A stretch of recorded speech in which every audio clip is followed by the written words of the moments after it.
हम आंदोलन करने के मशीन हटाओ देश बचाओ, मशीन हटाओ देश बचाओ के दौरान भी 4-4 घंटे मशीनें बंद रही वहां पर। और मशीनें जब शिकायत करी 4-4 घंटे आप वोट नहीं डालने दे रहे। लल्लन सिंह ने क्या कहा था कि जिस दिन वोट पड़ेगा उस दिन इनको वोट मत डालने दो, इनको घेर लो और इनको नजरबंद कर दो।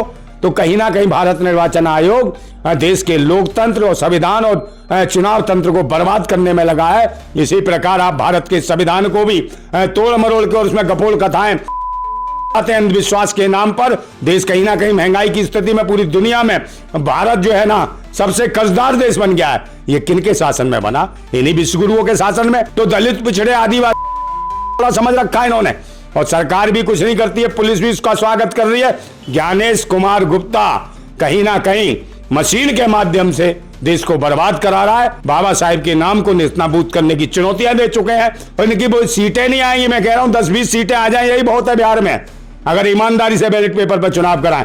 बिहार विधानसभा चुनाव के बीच ऐसी खबरें निकल के सामने आ रही हैं जो हिला देने वाली हैं। खबर यह है कि बिहार के समस्तीपुर में वीवीपैट से निकली हुई पर्चियों को कोड़े में पाया गया। इसके साथ ही कई जगहों पर सीसीटीवी बंद कर दिया गया। आरजेडी ने आरोप लगाया कि चुनाव आयोग ने खेला करने के चलते, खेला चुनाव आयोग कर रहा था सीसीटीवी बंद करके। मेरे साथ नंदा भाई राजपूत हैं। कैसे देखते हैं आप? ये तो पर्चियां मिल रही हैं कोड़े में, तमाम मशीनें गायब हो गई थी, वो आज तक मिली ही नहीं, ये क्या है? देखिए, ये इनका काम है, लोकतंत्र की हत्या और संविधान की अनदेखी कर रहे हैं। और कहीं ना कहीं जिस प्रकार पिछले दिनों में देखा भारत निर्वाचन आयोग की हरकतें देखी, कहीं ना कहीं वो जब भी प्रेस कॉन्फ्रेंस की तो ऐसे लगा भारतीय जनता पार्टी का कोई प्रवक्ता बोल रहा हो, ज्ञानेश कुमार गुप्ता। और ज्ञानेश कुमार गुप्ता कहीं ना कहीं विश्वास पात्र नहीं है देशवासियों की नज़रों में भी, वो कहीं ना कहीं चोरी करा रहे हैं। और चोरी भी कोई मशीनों से हो रही है। कोई कह रहा है कि चोरी हो रहा है, वोट ये चोरी हो रहा है, नहीं, मशीन से ही घपले हो रहे हैं सब। और बार बार हम कह रहे हैं, सन 2008 से बार बार हम आंदोलन करने के मशीन हटाओ देश बचाओ, मशीन हटाओ देश बचाओ, वो मशीन से ही हो रहा है। आपने देखा कि जैसे बीवीपैट जो पैड है, जो पर्चियां हैं, ये पर्चियां किस तरीके से फेंकी गई ताकि इनके कोई सबूत ना बचे। और धांधली हो रही है। चुनाव हो रहा था बिहार में, उसके बावजूद चुनाव के दौरान भी 4-4 घंटे मशीनें बंद रही वहां पर। और मशीनें जब शिकायत करी 4-4 घंटे आप वोट नहीं डालने दे रहे, कहीं ना कहीं देश के नागरिक को और बिहार के नागरिकों को वो परेशान हुए। तो 4 मतलब वंचित करा इन्होंने वोट डालने से।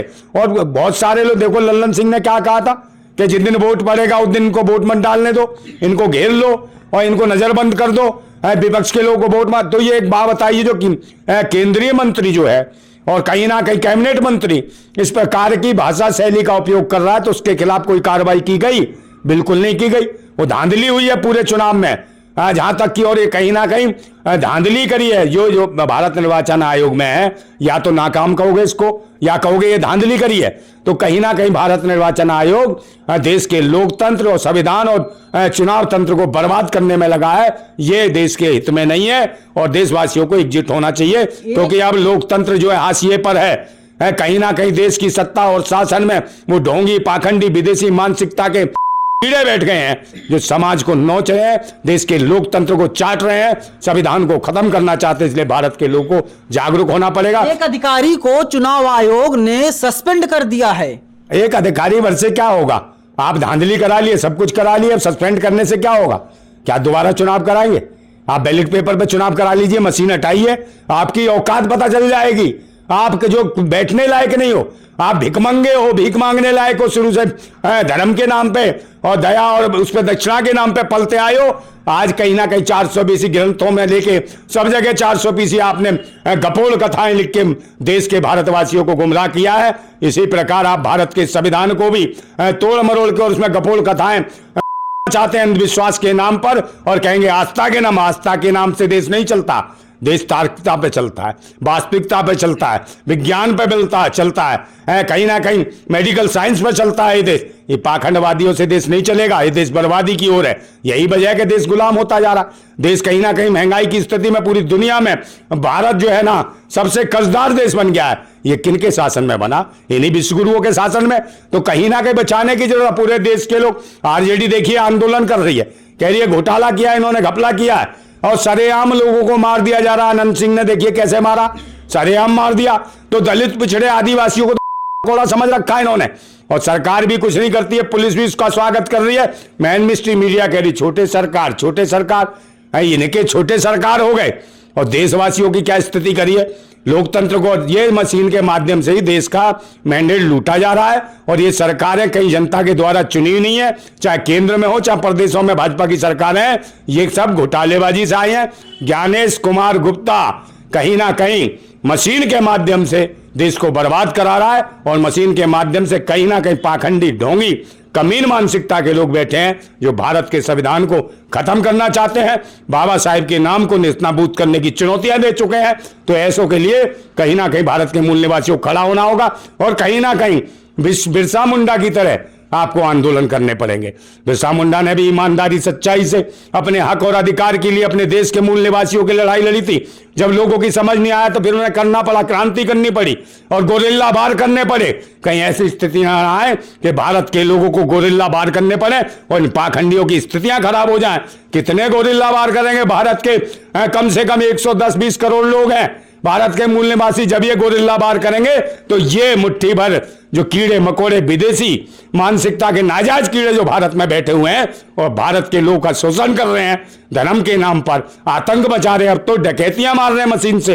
देश के लोकतंत्र को छोड़ रहे हैं। नंदा भाई, क्या मजबूरी है कि आप आरोप लगा रहे हैं ज्ञानेश कुमार गुप्ता के ऊपर? ज्ञानेश कुमार गुप्ता खुद को निष्पक्ष, साफ सुथरी छवि वाला चुनाव आयुक्त तो बता रहे हैं। कुछ भी, अपने आप को देवता भी बता सकता है, ब्रह्मा का अवतार भी बता सकता है, कुछ भी बता सकता है। ऐसे तो मोदी जी बता रहे थे कि भाई वो तो प्रकट हुए हैं, तो ये कुछ भी बता सकते हैं। तो इनको जो ये कह रहे हैं सच है, सच्चाई है। ना तो कहा था कि 2 करोड़ रोजगार देंगे, दिए किसी को? रोजगार को तो छोड़िए, ठेकेदारी प्रथा पे ले आए, नौकरियां खत्म कर दी। ये वो लोग हैं, तो इनका तो विश्वास करना ही बेकार है। महा झूठे हैं, इनकी नस्ल ही झूठे कपटियों की है। और बेईमानों की जमात है, 420 की जमात है, जो भारत के सीधे साधे लोग, जो भारत के मूल निवासी हैं, उनके अधिकार छीन रहे हैं। उनके जो नेता सत्ता और शासन में बन सकते हैं, जा सकते हैं, जो बाबा साहेब ने अधिकार दिए कि जिसकी जितनी संख्या भारी उसकी उतनी भागीदारी, उसी लोकतांत्रिक प्रणाली को ये पाखंडी, ढोंगी, विदेशी यूरेशियन कीड़े देश को बर्बाद करना चाहते हैं, संविधान को नष्ट करना चाहते हैं। इसके लिए कहीं ना कहीं बिरसा मुंडा को लोग पढ़े, जाने और शुरुआत होगी क्रांति की। मुझे लगता है गोरिल्ला वार फिर से शुरू करने पड़ेंगे, तब इन पाखंडियों को औकात नजर आएगी। लेकिन आपको क्या लगता है कि बिहार में कौन सी पार्टी जीत रही है? आप कह रहे हैं कि बिहार विधानसभा चुनाव में, बिहार चुनाव में धांधली खुलेआम हो रही है, तो जीतेगा कौन? देखिए, जीतेगा क्या, वो तो अपने हिसाब से ये मैंडेट तैयार करते हैं। अगर ये तो इनके रहमो करम पे हो गए ना, ज्ञानेश कुमार गुप्ता के रहमो करम पे हो गए, मोदी जी के रहमो करम पे हो गए, इन RSS वालों के संगियों के रहमो करम पे हो गए। इन्हें सत्ता अपने हिसाब से रखनी है और विपक्ष भी अपने हिसाब से बनाएंगे, क्योंकि सब जगह इनका कब्जा है और इन्हें लगता है कि लोगों को दिखाना है कि भाई लोकतंत्र सही चल रहा है, तो कहीं जिता देते हैं दूसरी जगह।